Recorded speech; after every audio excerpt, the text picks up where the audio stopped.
everyone. We are going to record tonight's meeting, and we will be having more people join us tonight than usual, which is very exciting. So it's an absolute pleasure to be here with you tonight for such an important call. And that is because it is about understanding the power of the sacred word, or the sword, that ultimately can either set us free or keep us bound in captivity. Hello, how are you doing? Hello. Beautiful. Hello. 2 screens, now you're down to 1. Hello. Я присоединилась без видео. Hey, Laura. Не знаю, хочешь видео? Nice to see you. You as well. Thank you so much. Amazing to see you. And Chuck too. Oh yeah, I think my dad is here. Where is Yeah, he? we There just they put are. video. Oh, Yes, fantastic. Yay. Yeah. That's my dad, Alex. Hey. Hello. It's Hello. wonderful to meet you, Alex. Yeah, nice to meet you too. Thank you. And what a shame that it has to be in the circumstances of needing to understand how to empower ourselves. But isn't it a gift to be able to come together and talk about what notices are, what liability is? I've broke down some essential terms because I think it's really important before we even start looking at the notices of liability to actually understand how to use it. So tonight's meeting is going to be recorded so that we're able to actually go through a little presentation that I believe are what I've found most helpful in dealing with the summons that I received for speaking at a rally in April. And I've dealt with it with lawful notice that has been unacknowledged. And so I have a reappearance or an appearance scheduled on the 24th of September. And so I've been using lawful notice and understanding how to claim my rights and how to put people on notice and how to find names so that I can get men or women, because those are who we look in the eye to. And so these are the things that I wasn't aware of before I went down the path that I did in terms of speaking out. And then as per event 201, where they're targeting those who speak out early on in the game, which you can look up online. It's a 5-hour simulation that was played out October 18th, 2019 in New York City. And so if you look at that, all of this is by design, and we have to be smarter than that. And so that's why I am using all of the resources that I've put together and have invited Chuck Black, who just jumped off in that moment, which is funny, but basically he's agreed to participate and just offer the ability to facilitate an experience helping people understand what's going on. And he's with Freedom Forum Canada, so that there is a news outlet that is actually partaking in the experience of being present as we share the information that's needed to feel empowered enough to take our power back from where we've given it, thinking that that was required. And now it's time for us to understand that maybe that's not in fact the truth. And so thank you, Chuck, for co-hosting this experience and saying yes to show up and listen to what's going to be shared for as long as you're able to. So Justin Wheeler and I are actually going to be co-hosting a peace demonstration on Saturday the 25th. So if anybody's interested in Hamilton, it'll be at 1 o'clock, and we can share some more details later.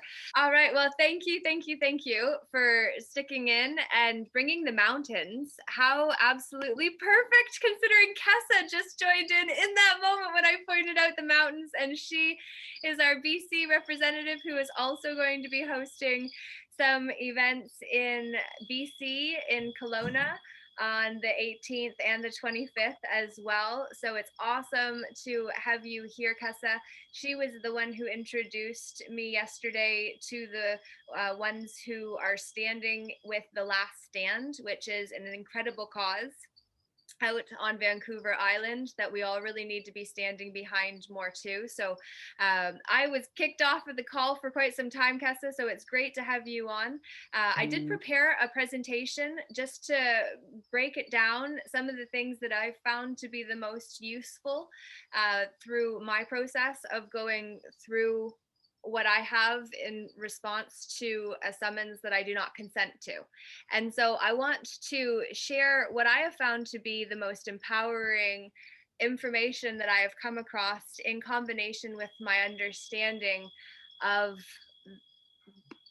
my own rights and who I am. And I think that it's very powerful information that I would like for others to be able to see the way that I do, but not because I care for you to have it perceived in the same way, but just simply to understand my story and then to see how it fits and sits for you and how you can use it, because that's the most important part of all of this. And so this is where how to use the tools, getting lawfully organized with Laura J. Peaceful Inner Warriors United initiative is what I have been working on over the last 4.5 years, while really coming to understand who I am and whose I am, which is why I actually added in a notice of self-protection for this presentation, just to give you the example of what it means to actually use notices. And I'm not sure who is writing a heart, but I love that that just happened. And you can share in the comments how that did happen indeed. But wow, interesting. So this is not legal advice, which is a way to break down the word advice to understand I'm not looking to add any tension to you, just like the noise and the distraction in our environment would do. I'm simply saying I believe I have the right to share my beliefs with others in good faith and without being bound to any society, legal or other, that may try to bind me to their rules and obligations. I have my own beliefs and claim my right to express my BS, belief systems, freely. And I do not accept liabilities for any man or woman due to my lack of understanding of their situation and how my beliefs are being applied. Do your homework. You are responsible for yourself.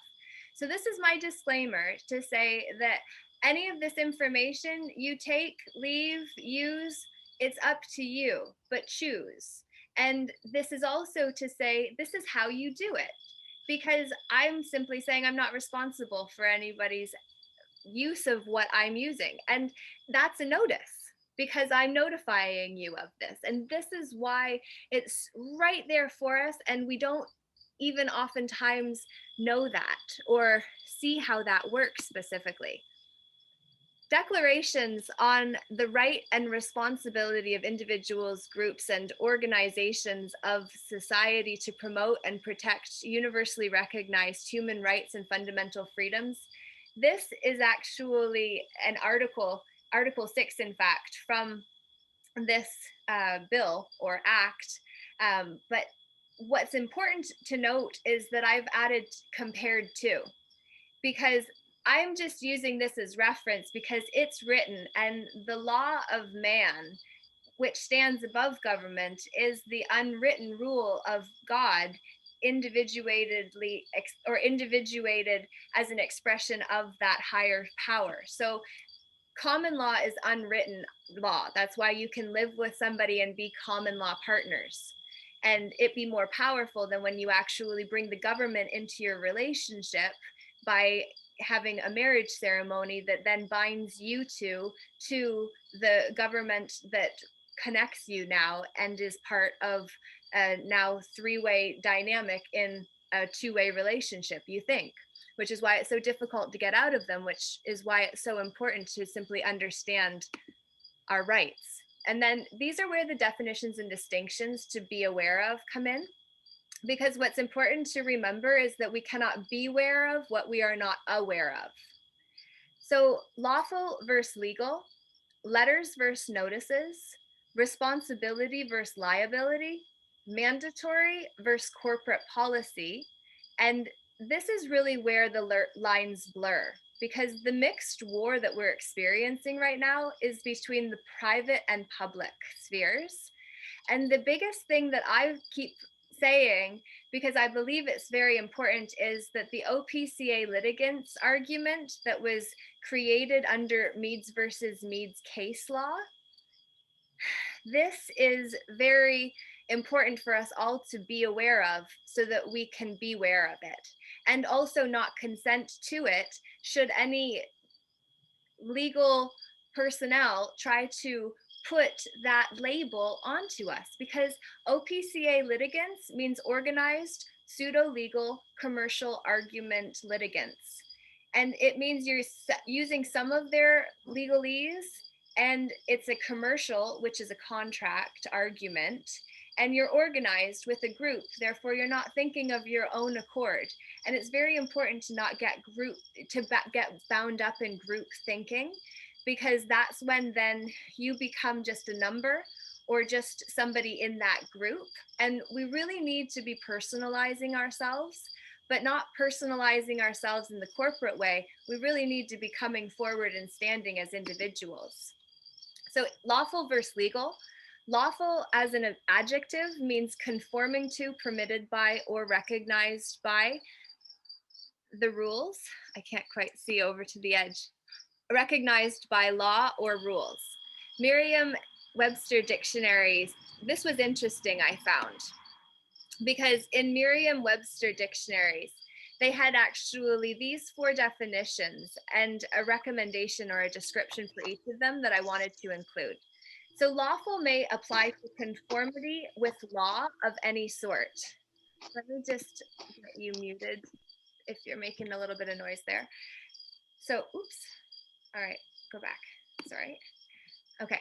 So the 4 definitions that were shared on Merriam-Webster's dictionary was lawful may apply to conformity with law of any sort, such as natural, divine, common, or canon law, with the lawful sovereign being the example. And the man that's been helping me has really made it clear that it's important for us to understand, for instance, the oxymoronic nature of a word such as sovereign citizen, for instance, because a sovereign is free, but a citizen is owned. So that's like putting an oxymoron together and thinking that you're advocating for yourself to be one thing when you're already connected to the other. Also, for instance, our name, which the surname is our Roman connection, which is how it connects to the Bible, basic instructions before leaving Earth. And when we actually get back to the Roman surname, that's the only legal part of our name. Our given name is ours. The whole name is ours if we claim to be able to use it, but we also have to make sure that we're not made to be a surety for it either, which means taking responsibility for that which is actually not us as the woman or man that we are. And we have to claim that we are, which is what we haven't done because we've assumed that we had those rights. And what I learned is that if you don't know your rights, you don't have any. So to be able to actually claim your rights is to then be able to exercise them, which lawful is the highest standing that we can have because it's of the natural, divine, common, or canon law. Legal applies to what is sanctioned by law or in conformity with the law, especially as it is written or administered by the courts. In the hierarchy of creation, which I am going to show, you'll see that the courts are made under the government, which was made under man or woman, which was made under God. The corporations are at the very bottom of that pyramid. And so if we understand that the courts are underneath of government to uphold government's rules, we understand that the government was designed to uphold the rules for man and woman. But then we went from being de jure government, which was created for us, by us, of us, into a de facto government, which was when the Romans system took over the Vatican, came to own everything, and we became stocks traded on the stock market as trusts, which is where our personage comes in, because a person is actually a trust as one of the definitions. And when we understand that, what got summoned was my person, not meaning me, it's of me. So when we understand the language and how things connect, that's when we understand legitimate may apply to a legal right or status, but also in extended use to a right, perfectly legitimate question about taxes. And then licit, which I left in there because complicit in going along with the narrative as we've seen so much happening, applies to a strict conformity to the provisions of the law and applies especially to what is regulated by law, the licit use of drugs by doctors, which I also thought was a really poignant example to have been included by Merriam-Webster Dictionary. So that being said, letters versus notices, what's the difference? Each letter has its own meaning, and there's a man locally-ish that actually teaches on that, and I'm going to see if he'll do a workshop to be able to break that down. And Eli, that's on the call as well, or was, he has a connection to Dan, so hopefully we can get that set up. But letters are spelt into words, and we need to really start thinking about this because spells are cast. Words are then cast into the words and then brought into form. And so when written as a message to a connection that is on common ground, a sent letter in the mail is nice. We want that connection to people, right? It's nice to receive a letter, but it's not so nice to receive a notice. Because when there is an issue needing to be addressed, such as what we're experiencing collectively, this letter should be sent by registered mail with the receipts recorded and stored together with your original document saved, and only a photocopy of the documents that you're sending saved. So you're keeping the original and sending the copy of that, and then saving all of this documentation, because this is literally you're gathering evidence in the case against what's happening right now. So all of what you're doing, you're keeping evidence of it and you're building that evidence. And that's what we're really doing right now as individuals that can then use our individual power collectively to really unify. And so this letter then becomes your notice to the one you see infringing on your rights, property, or trespassing against you, which is important because when we actually are coming across an opponent, it has to be eye to eye. I, the letter to I, or is it I to I? These are the things that when we start thinking about them, the small I and the big I each have a meaning too. When we understand these, we can use them, which is why the English language is a tool and why legalese is such an important understanding to have at least some idea about. And then a letter is not a document of the law. A notice is a tool that can be used in the court of law, was what I wanted to say about letters or notices, or letters versus notices. Responsibility versus liability, this one. Oh, I didn't actually put anything there. Because the difference that I wanted to speak into about this is the fact that responsibility, that's what we really see right now. That's what we're all experiencing a call to do. Be responsible, able to respond. And then liable means that we have this responsibility as individuals collectively. And then liable means now we're all being put on notice as to what is happening, and to fail to actually change the behavior means that now you're liable for the consequences of that choice, which is why at the beginning of this call, when we brought up the last stand over in BC, which is a very worthy and noble cause that I would encourage you to check out, because ultimately, if the trees go down, how do we breathe?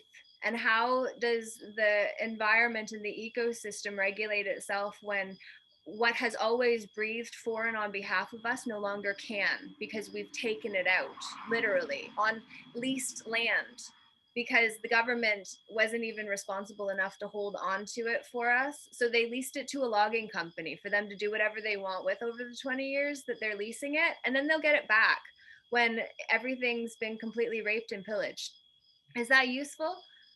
No, obviously. So it's very distressing. And it's also a very important matter for us to bring to the stage, because we need bodies over there blocking this And that is what the Ferry Creek blockade is all about, and why I interviewed that group yesterday. And I would highly recommend and appreciate if you would watch that interview and then also share it, because we need to get the word out, and we also need more resources to be able to help the ones that are there be able to do what they're doing more safely, because right now it's literally not even safe for them to be doing what they're doing. There are broken body parts happening, mace being sprayed in eyes and genital parts for torturous reasons. It's just not even okay. And so all of that is a side note, but a very important one, I feel.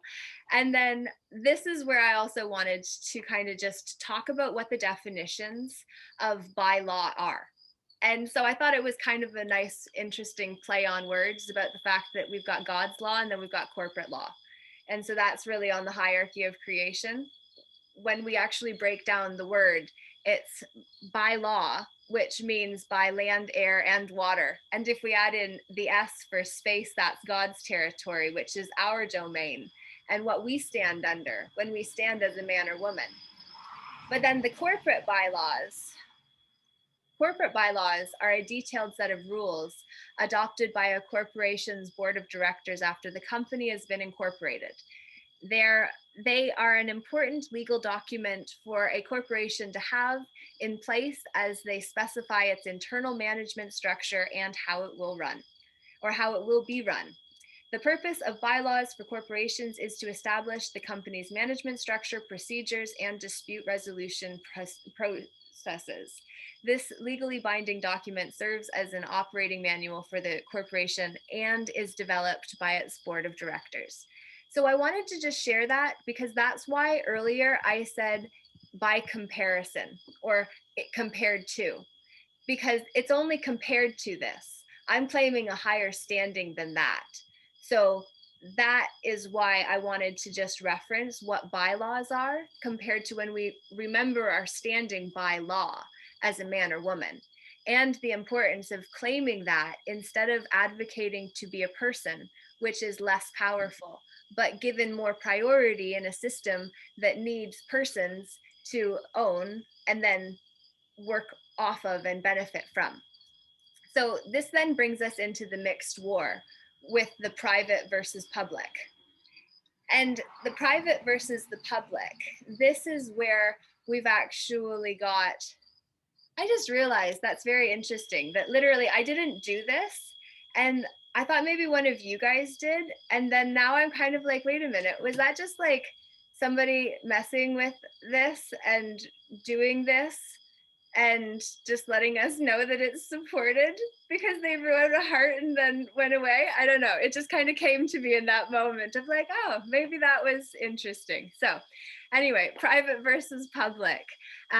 This is really where I've really learned the importance of standing in my own capacity as a woman, in my private capacity with all rights reserved, outside of the public domain and the public corporations. So we've got the municipal governments, provincial governments, and federal governments. So those are three corporations we have over top of us.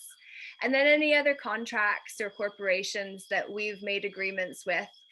Agreements and contracts are different as well, as Eli can speak into more and was talked about in a common law call with Gary and I forget, Katie, who are with Empower, which I haven't looked into yet, but is a system for using lawful notice to actually claim our rights. It involves changing your signature, which I don't know enough about yet to be able to speak into at all.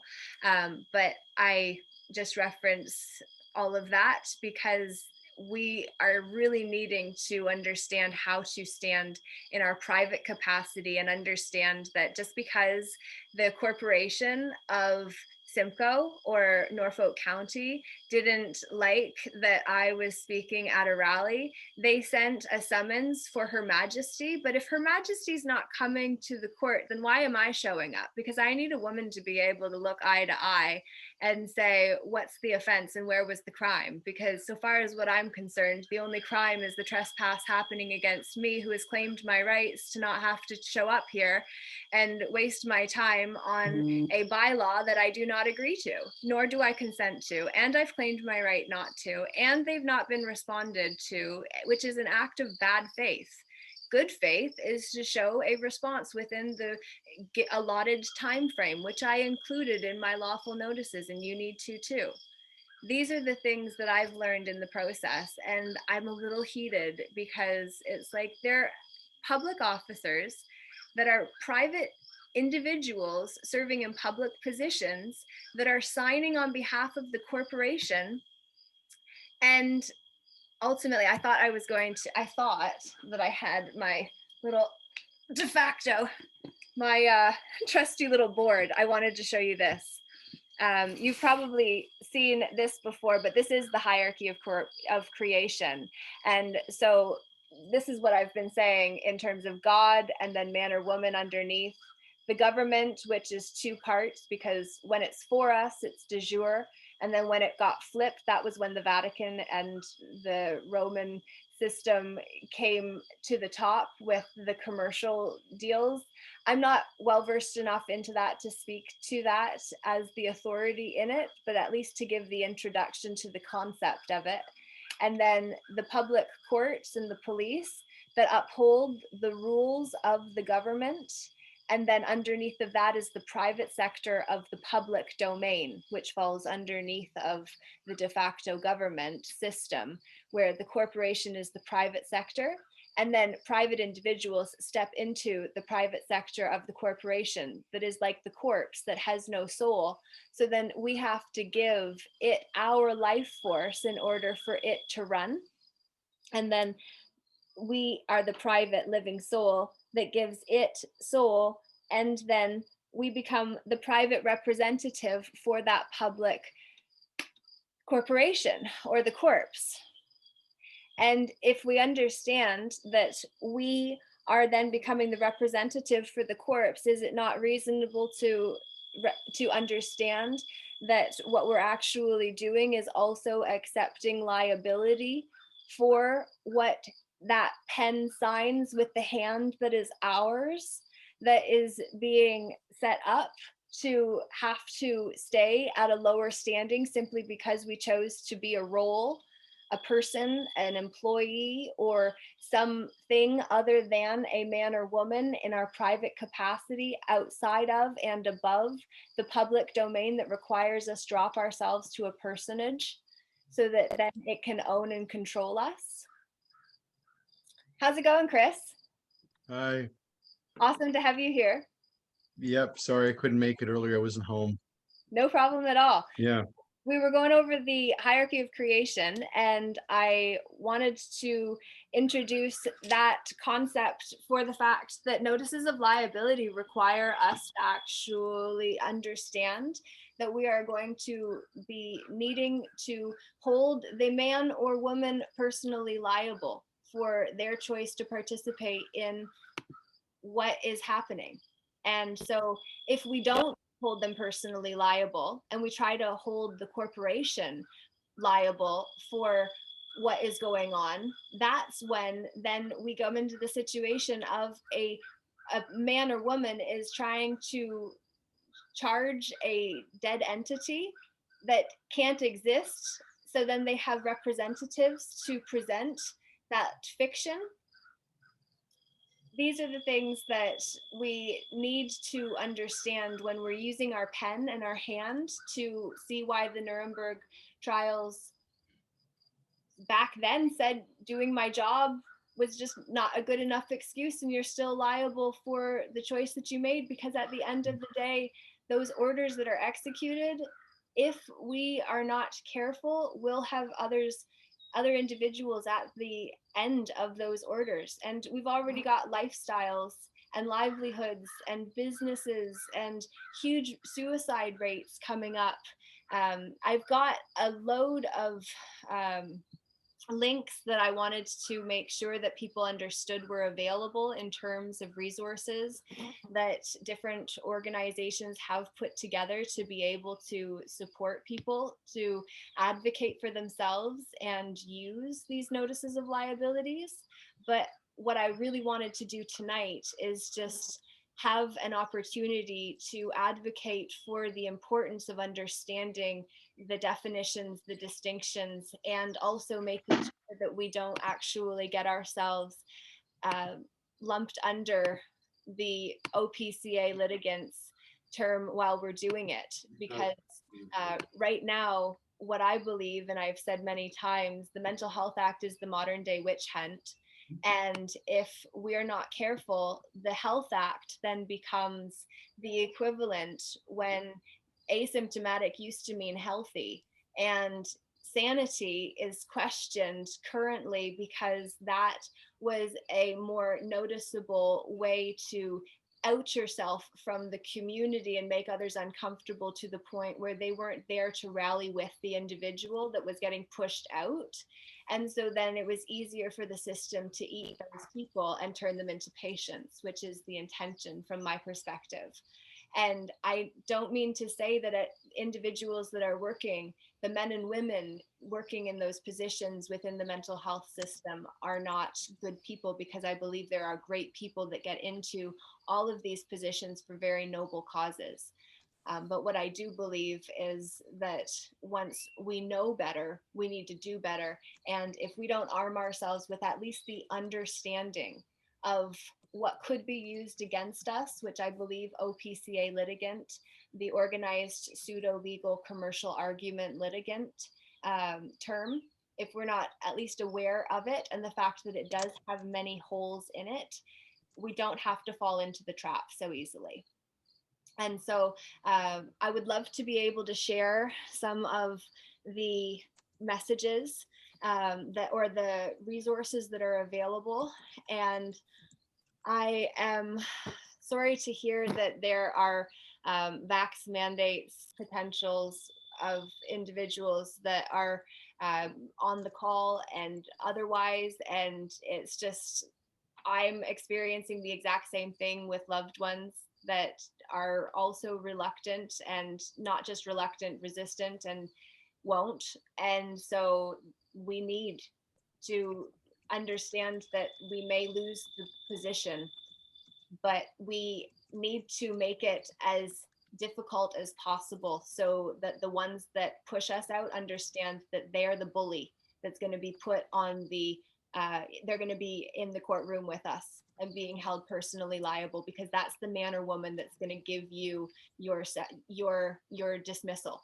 At the end of the day, it's a man or a woman, and you need to get the names of every single man or woman that is looking you in the eye and trying to use intimidation because they're intimidated and they're scared and they're projecting that onto you.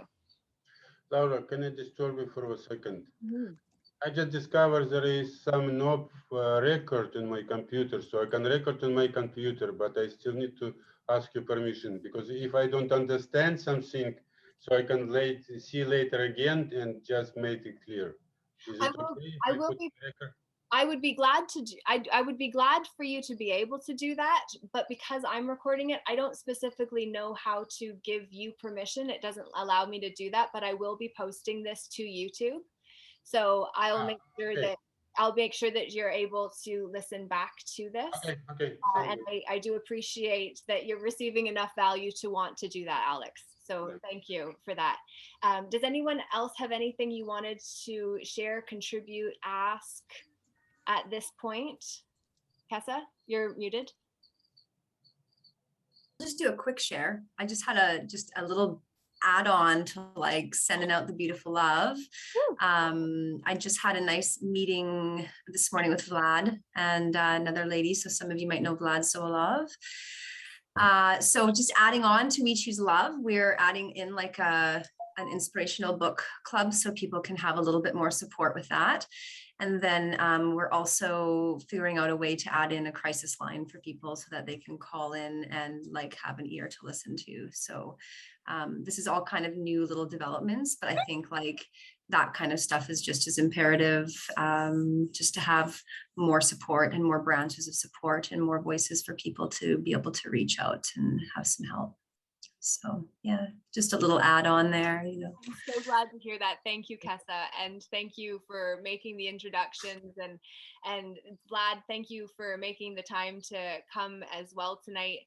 I know that you've created a lot of notices of liabilities and done a lot with notices of liability.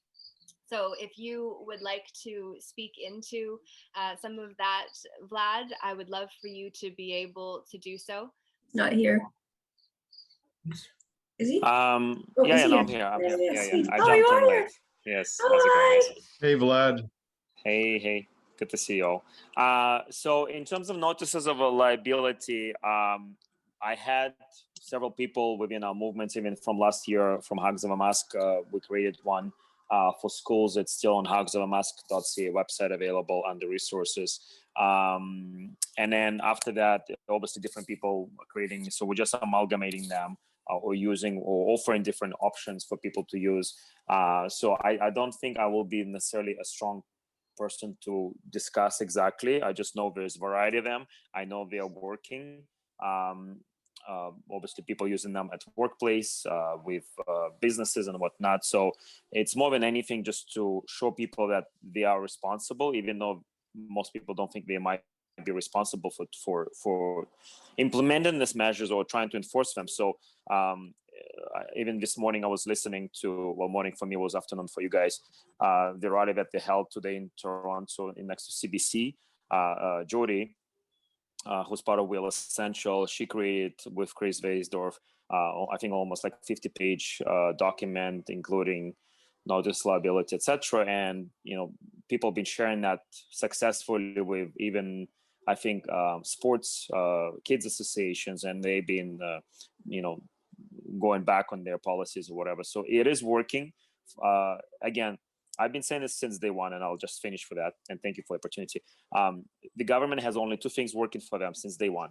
It's ignorance and intimidation. That's it. They have nothing else. Ignorance and intimidation. And we can combat both with education, empowerment, and ultimately connecting people together so then they know they're not the only one. So united, we can stay strong together and we can oppose the tyranny, right? So any tools, including notice of liability, can educate and empower ultimately people to take a stand for freedom and for what is right and for our children.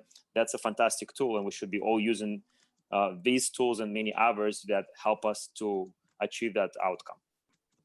Absolutely. And I love that in the moment that I cheered and was super excited to support, a fly landed on top of the lens to cover for that moment, because that is the nature of spiritual warfare and is another factor that we really need to be aware of in all of this, in that every win will also see the dark side show up and say, oh, we got to snuff that light out as fast as possible.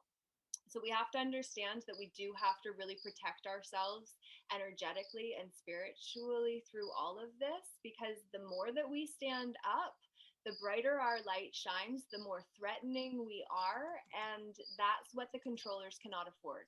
So I bring that up because it's a very significant teaching in the moment, and that's how I work, as many of you know.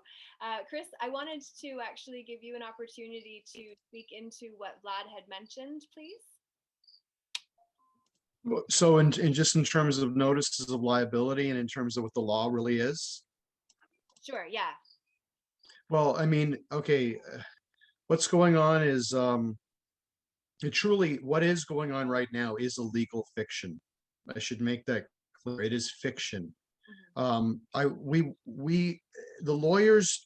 So one of the big problems with the law as it stands now is the government and the media they've been doing this since the beginning. They've not drawn a distinction between what the law is and what is a binding obligation compared to a simple direction or something that government wants you to do, but you're not required to actually do. So the first thing that happened was it was last summer where they said track and trace. But there are no laws regarding track and trace, but all these restaurants did it anyway. And they thought they had to do it because of the way the media presented it. It was all lies. Now what's going on, you have two subordinate pieces of legislation. So it's executive level legislation that is attempting to go around existing like long-standing statute that is law that is passed by the legislature. And that law is unequivocal. It's other than the charter, it's the supreme law. I'm just talking about the existing legal system. So essentially what they're doing is they brought in this Directive 6 from the Chief Medical Officer of Health on August 17th. A week later, they amended the stage 3 regulation under the Reopening Ontario Act, which I call Ontario's Enabling Act. They brought that in and they changed it to put in a mandatory vaccination policy. It says mandatory vaccination policy. It doesn't say you must be vaccinated. It doesn't say you must be tested. It doesn't say any of that. It just said you must follow the medical officer of health's directions. The directions do not apply to any sector by law other than the healthcare sector with respect to healthcare providers. It does not have power outside of there. And then if you actually read that, even like, okay, well, what about people in hospitals? Then they surely have to be forced vaccinated or tested according to the law. And that's a lie too, because it says no coercion of professionals. It actually says that.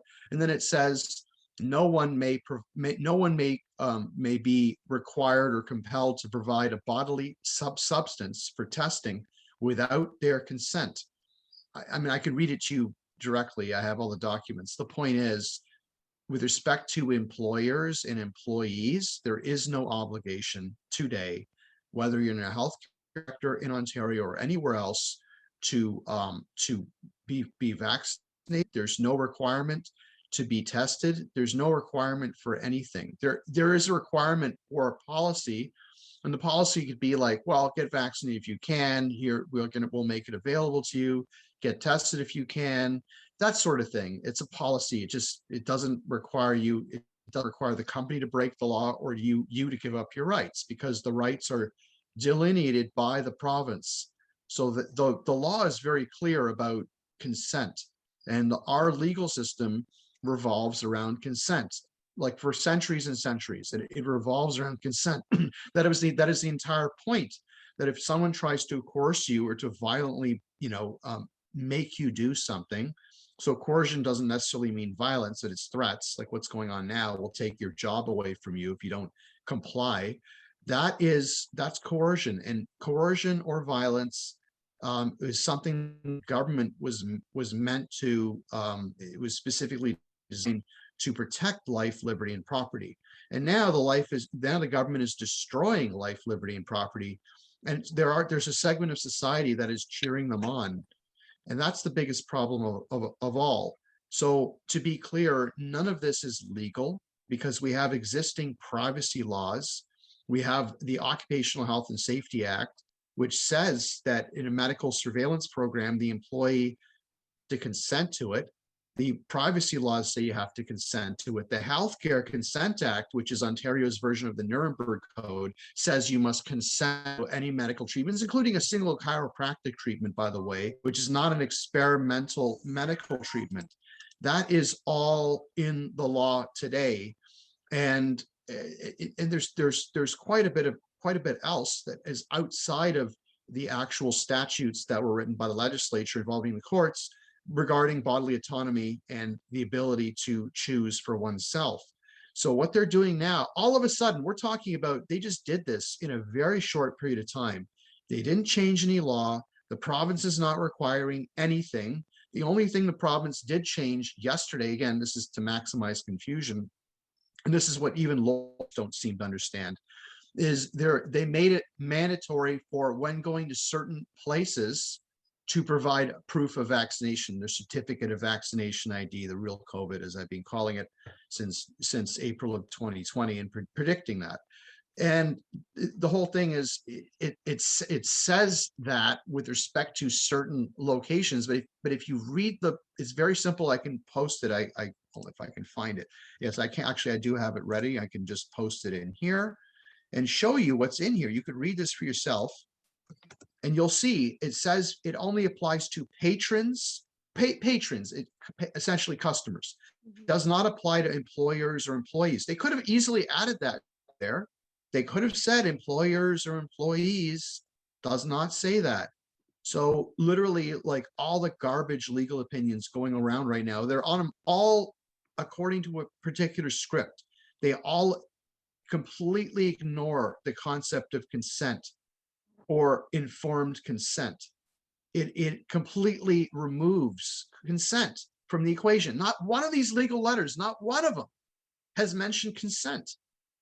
So it is truly unbelievable and maddening that anyone, I mean, the lawyers themselves are absolutely, like, they're derelict in their duty, in my opinion, if they write a legal opinion and they refuse to acknowledge that they're and employment lawyers and lawyers in general, they specialize. So if a lawyer in employment law is asked to comment on the charter, they're probably not going to know it. If they're asked to comment on, like, something that's medically related, they're probably not going to know it. They're going to know the Occupational Health and Standards Act, or Safety Act. They're going to know the Employment Standards Act. They're going to know probably a little bit about the privacy related legislation. They're not going to know about something like the Healthcare Consent Act or the Nuremberg Code or any of that. They're not going to know that. But nevertheless, it doesn't matter if you pen a legal opinion with respect to something like this, which is absolutely unprecedented. You can't, in good conscience and good faith, pen a legal opinion and pretend the rest of the laws that are in the statute book of the province do not exist. And then with respect to the City of Toronto, City of Toronto's government, you can't pretend the charter doesn't exist. But that's exactly what they're doing.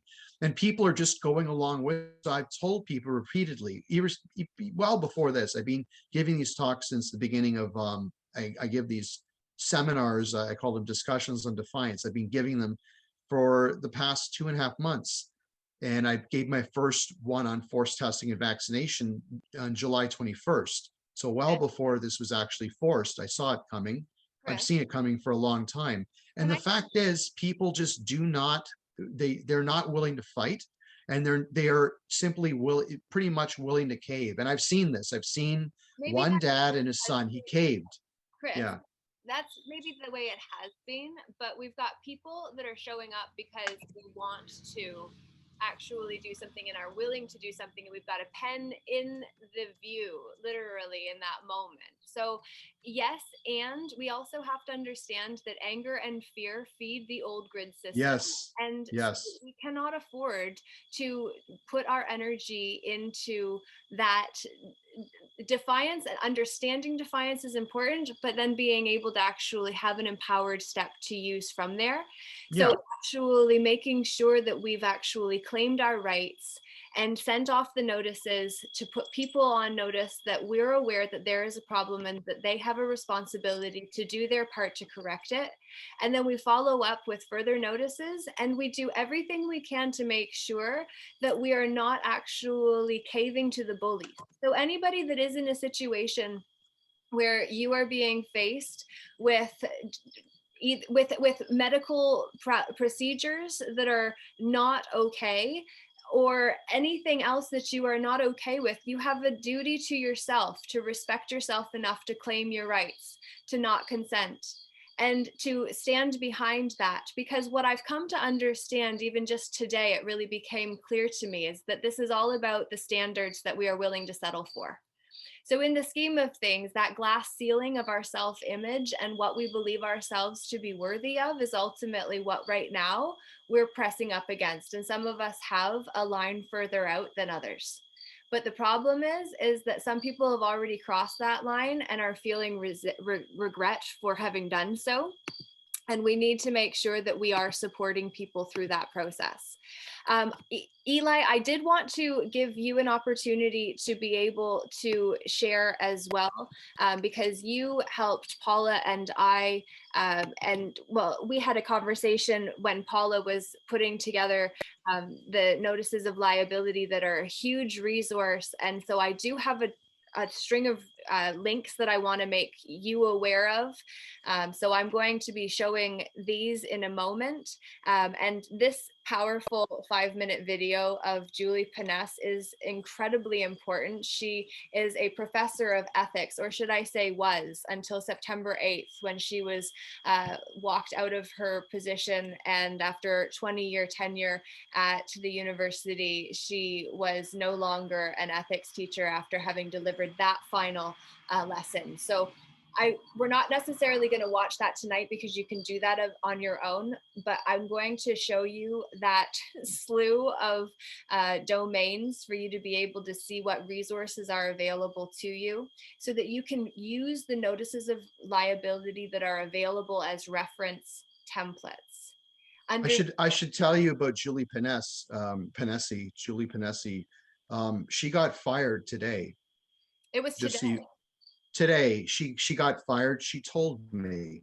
I'm trying to hook her up with counsel on this one. So she told me. So they backed down, but then they escalated again. Huh? Well, they came down on her like a ton of bricks. For sure. But then there was an outpour of support, and then supposedly they tracked back, but I guess that was short-lived. Huh? It's complete thuggery. And I went to Huron College for 1 year. I know I can't believe this is happening. Obviously, can't believe any of it is happening. But she, I don't know if she'll fight it. She definitely has the right mindset. I just don't know if she'll fight it. I really, really hope she will. The evidence and the law are stacked in her favor, and irrespective of that, I mean, literally, I have an email that just was sent to me saying this. Literally, this is from a law professor.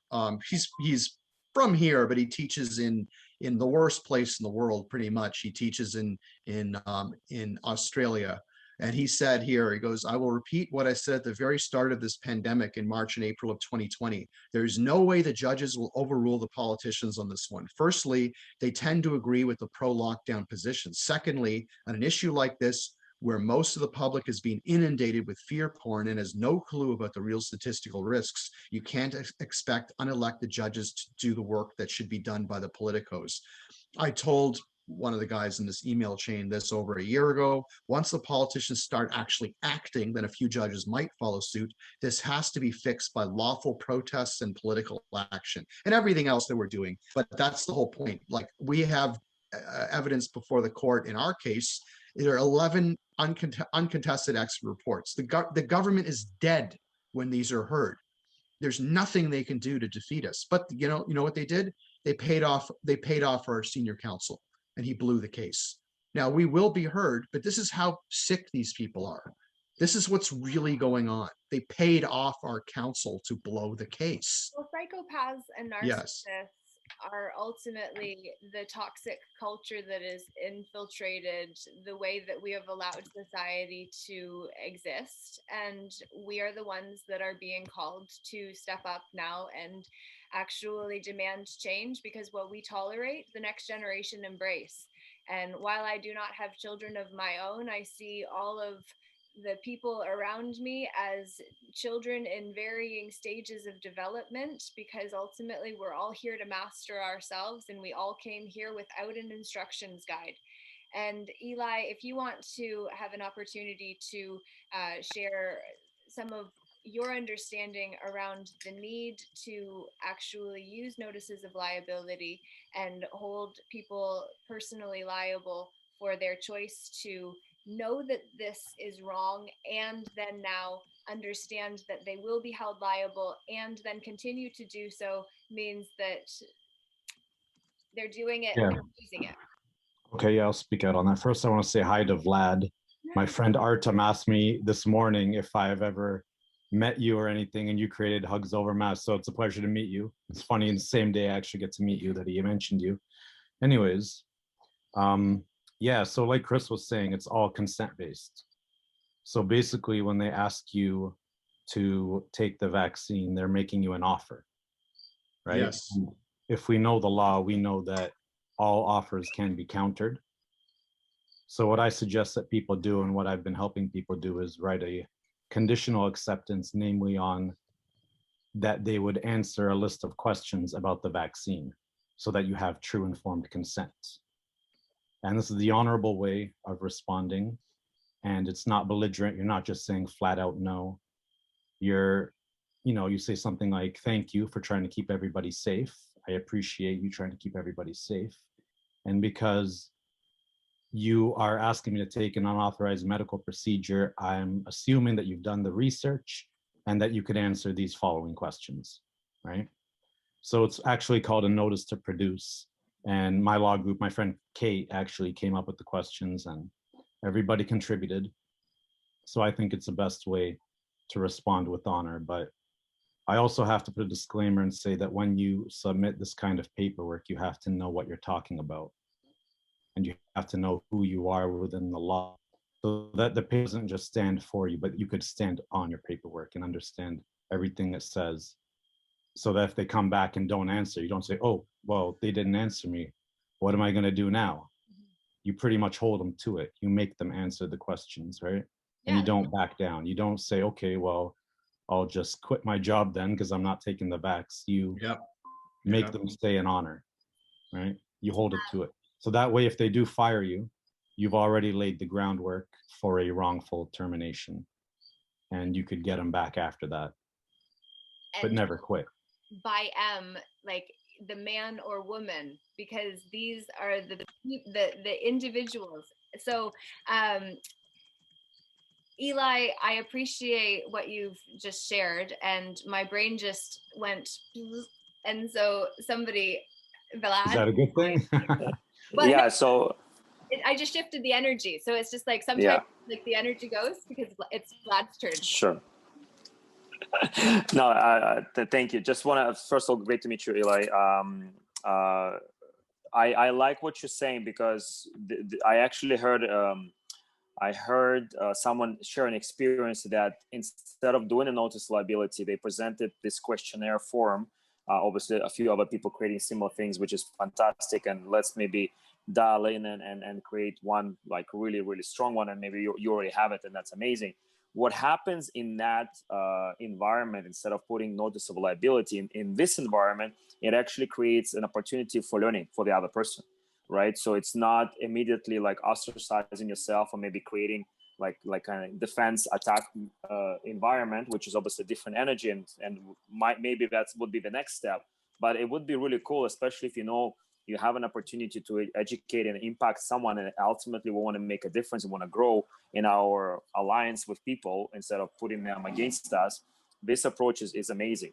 So I think, and I'm glad, and I didn't mention it because I just thought about it, but I'm glad, Eli, you did mention, because I believe that as much as we want to have exempt ourselves or we want to protect ourselves, the mindset always should be for the impact of the whole humanity, and do our best to bring people, outside of the darkness. So if that's the mindset we have, questionnaire approach and kind of giving people an opportunity to learn and understand what's really going on in a more friendly way first, in my opinion, is more constructive and efficient way to grow ultimately the freedom movement. I love that. And what I could see being really beneficial as leaders, and I'm not per se the one to do this, but is to actually create a page where we can send employers to come to understand the personal liability and what that comes with. So I think it would be really beneficial if we could actually create a page for the employers to go, so that employees who are putting their employers and the people that are working in the positions of supervisor or HR or any of the positions where you're being personally coerced, you can actually send your employer to that page for the employer to understand their liabilities, because that's where we eliminate plausible deniability. And it's very important that we be eliminating that option for everybody, because we don't want somebody that truly has been mind controlled, MK ultra'd, brainwashed, and it's been loaded with all kinds of fear, that ultimately we need to make sure that they have a safe space to send somebody to unpack what's happened, which is why this support line is a brilliant idea, because there's going to need to be a support feature for employers, or the ones that are now going to be getting these notices of liability from the employees that are learning their rights, because we're all called to learn our rights now, which is why we've been taught to write since the very beginning.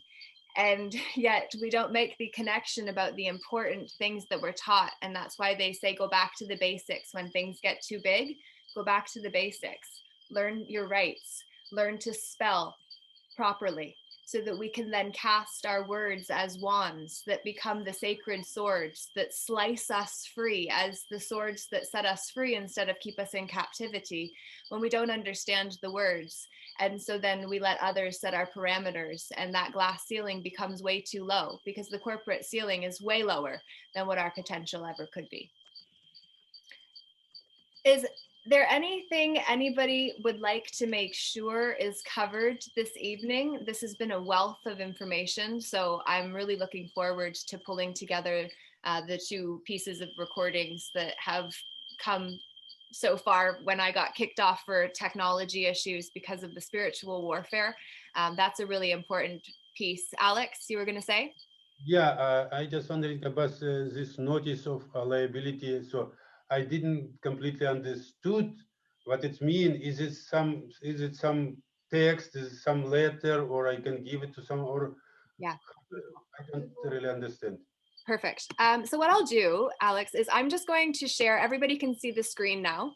I'm going to take you to the article that Chuck Black actually wrote on freedomforumcanada.com on August 23rd. Know your rights if your boss demands vaccination as a condition of employment. What he did here, in addition to bringing in some pictures to make it more newspaper-esque, is feature the different organizations that are actually using notices of liability. So Action for Canada, Awake Canada, Liberty Coalition Canada, and Stand Up Canada with Paula Tucci, who Eli and I had connected with and really talked about the deeper understanding of our rights and the hierarchy of creation in order to really come at it from that perspective. And then Yukon Freedom website. This one is actually a website where if your employer tries to tell you that you will lose your job if you don't get the injections, please try to get it in writing and or audio video recording and let us know with the contact form below, or simply by email. This is very important from that liability perspective. You also want to make sure that you're protecting yourself while you're doing any exposés, if you have the resources to do that, or in terms of the documentation that you've been given. So I wanted to make sure that you could access that. And then I've opened each of them in advance in hopes that it makes it easier for you to see what's available. So the letter and notices of liability, this is for the businesses, masks, jabs, PCR testing. You can go, and then there's different resources depending on who you are, what your situation is. With notices of liability, you always have to personalize. So Alex, to your question about what notices of liabilities are, the answer is whatever you choose for it to be in the end. We have to understand what we're using in the language that we actually include, though. So all of these resources have notices of liability you can look at. Ethics Over Fear has some as well that have had a lot of effort go into them. I'm not familiar with Awake Canada personally just yet, but it was one of the resources that Chuck had referenced, so I included that for you. I wanted to go, I'll share what dumb means. because I think it's important for us to know that it means to temporarily be unable or unwilling to speak, make dumb or unheard, silence. And that I bring up because this really is an opportunity for us to know whether we're going to stand for free or dumb. Which side of the spectrum are we going to stand on? Are we going to be able to speak for ourselves and willing to speak for ourselves, or are we going to be temporarily unable or unwilling to speak for ourselves and choose to be dumb? Because it is now a choice. And I will also say that I believe the hair virus is actually something significant that nobody's talking about. But September 22nd was a significant day when basically back in 1996, the mainframe computer was wiped. The master boot record of hard disks and boot sector on floppy disks was basically reset with a message that came over it saying HD euthanasia by Demon Emperor Hare Krishna Har Har, Harry. I say this because we've been told to follow the white rabbit. And so I found this and I think that it's significant. And I keep saying that. And if it proves to be nothing, so it proves to be nothing. But if it doesn't, then we have something else. Paula Tucci had shared 369media.com with me as a resource. They have one free course. I haven't went through it fully myself, but it was one of my open windows that I needed to get back to. This was Ethics Over Fear's website, or is Ethics Over Fear website. And so these are all of the resources you can go into and actually gain access to the resources that a team I've been part of over the last many months put together. I've not been directly involved in that. I just attend the Tuesday meetings, but certainly if you are looking to help in restructuring the way the world has been and you have skills that you want to bring, then definitely you can reach out to Wayne Peters with What's Up Canada, and he's one of the founders for Ethics Over Fear. So that is available to you. Stand Up Canada, as mentioned, here you have a load of resources. The notices of liability with the United Healthcare Workers of Ontario. They've created something specifically for the healthcare workers and other unions. We've had some other organizations and groups that are taking different notices of liability and making them their own. That's really what we all have to do. So I know that CN Rail is doing it now too.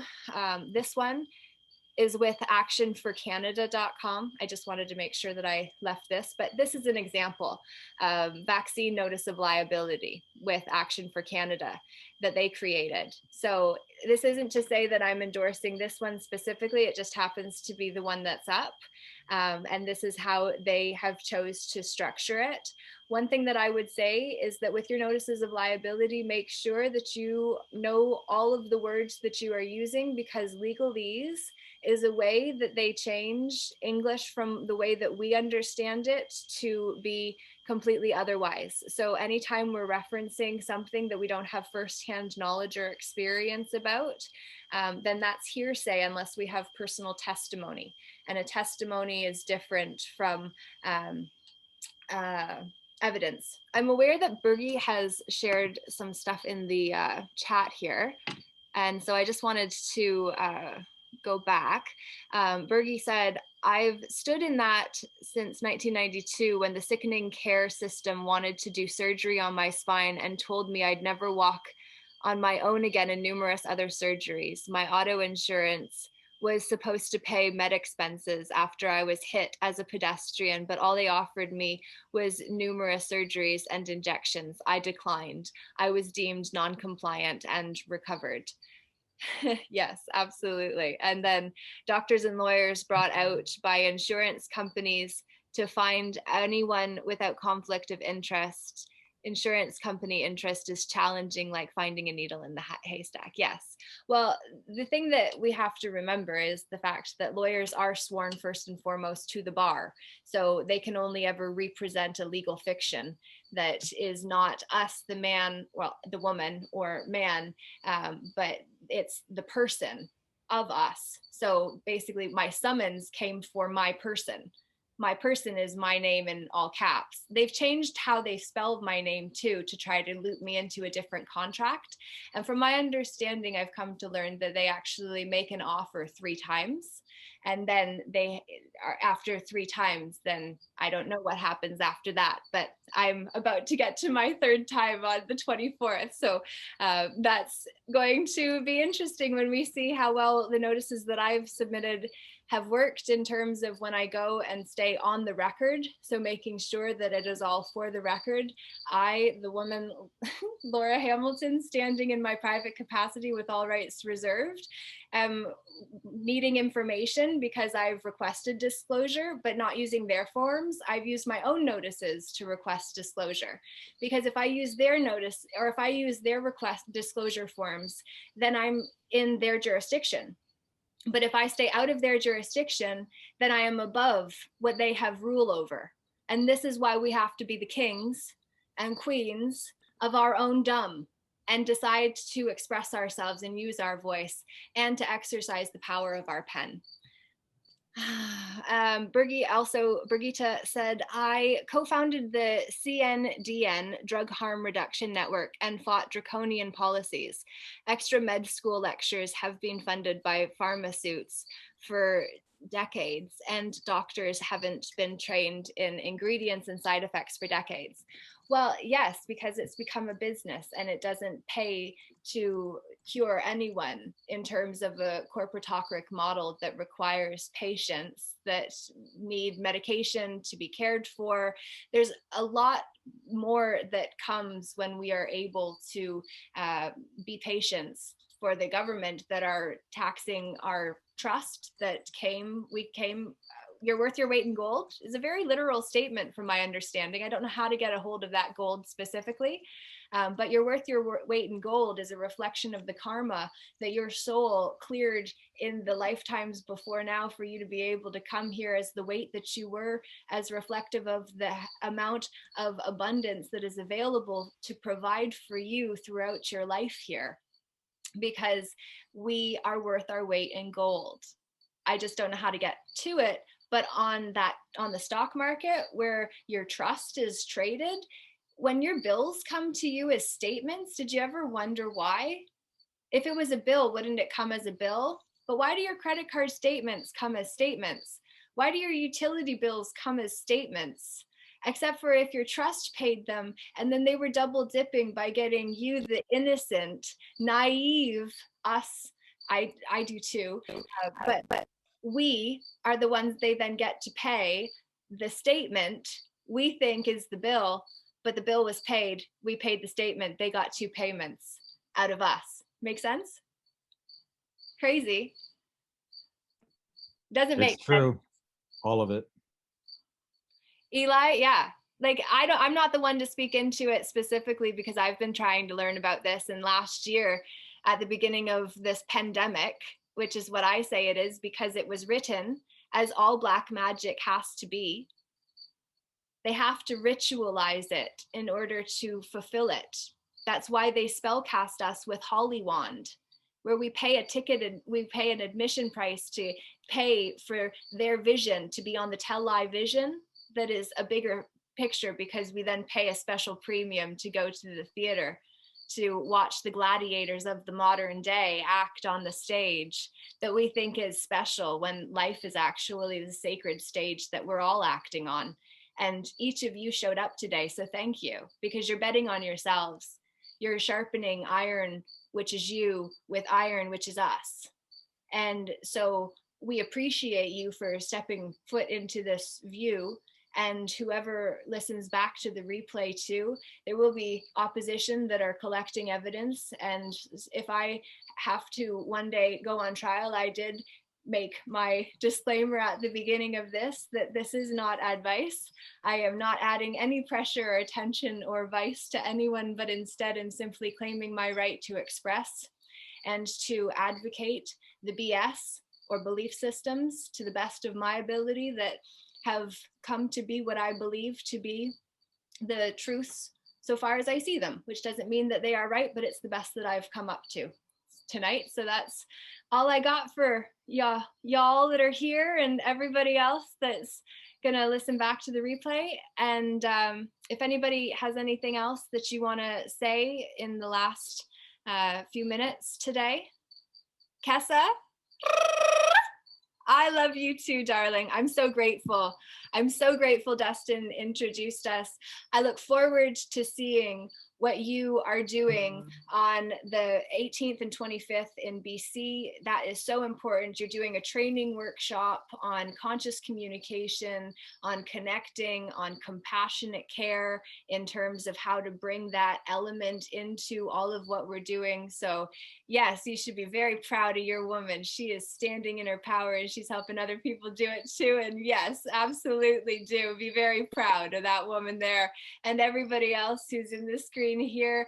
Thank you, thank you, thank you for all of us doing our part. Oh, I love it. We got the hearts from Alex, my nephew, my first nephew's name, so, or the short form of it. So I love that we've got all of the boxes ticked except for the corporate ones that would make us dip down lower than what our true standing is as a woman and man. So keep on standing as who you truly are and remember that, so that together we can truly take back not only our country but our personal power, and then the power that we have to wield that wand and change the way that the world is structured for those who cannot speak for themselves.